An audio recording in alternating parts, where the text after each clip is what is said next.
for our next project, the soft slab vertical textured form, I've gone ahead and rolled out our base slab to the blue guide sticks, and I've made sure that this slab is bigger than what I actually want it to be, because I want to give myself room to really play with texture. So I can go ahead and move the guide sticks now. And just like with our textured tiles, I'm going to play with some texture, see what appeals to me here. And you can use whatever texture appeals to you, leaves, sticks, the clay stamps that you made.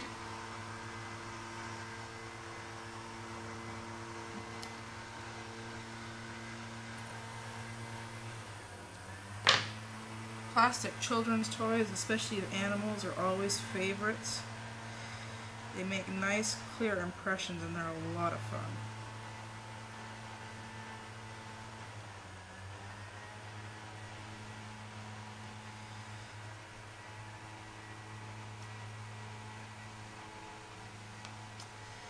Remember, texture over texture. It's a fun way of working. However you choose to work with texture on your piece, it's entirely up to what feeling you want to create with the piece.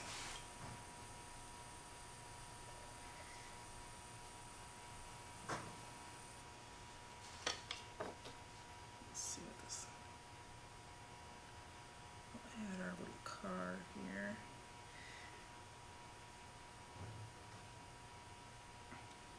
Another clay stamp that I made from one of my son's Matchbox cars. Seem to be everywhere around my house these days.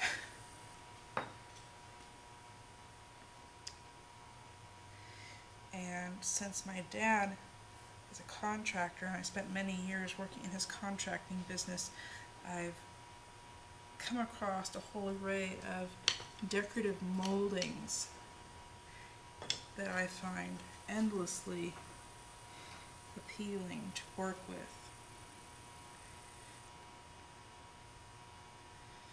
And sometimes the simplest of forms, the simplest things that you have at hand can be the most interesting texture. A guide stick, for instance, simply rolled down a form, can create a very rich texture all of it on its own. Play with ordinary objects, roll them on slabs, press them into clay, anything you find. See what textures can be created from the ordinary things around you, and see how those things appeal to you.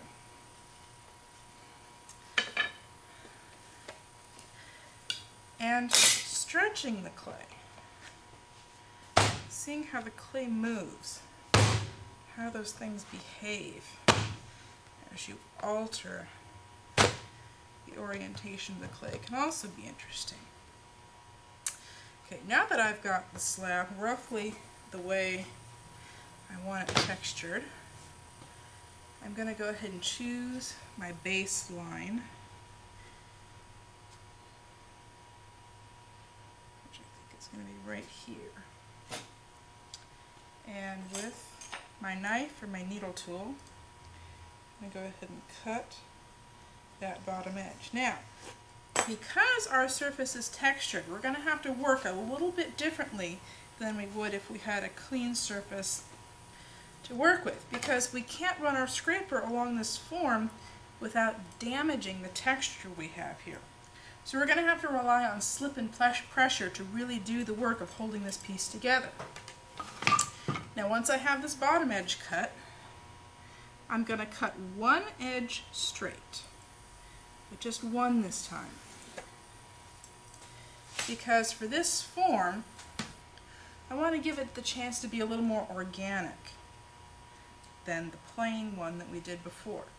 Now, if I left this side up, then this side would be around the inside of the cylinder, which we don't want. So I'm going to go ahead and flip the slab over so that when I wrap it, this really will be the inside. And once again, we're going to mark our cylinder. I have one of the smaller ones already wrapped. We're going to roll it along our slab, see where it meets up, and mark our slab.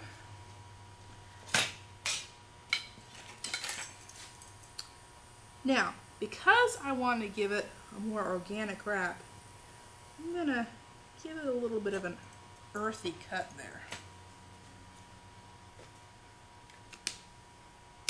And we can set this aside and we can save this for the bottom. We can save it for another form. We can make a textured tile out of it. We can play with it later. There's any number of things we can do with it. Now, we also need to deal with the top edge here. Do you want to make the top edge organic? I'm going to give it just a slight wave, not a lot. But something to give it a little bit of visual interest there. Now, we can take and scratch the back side of our top edge. Slip that.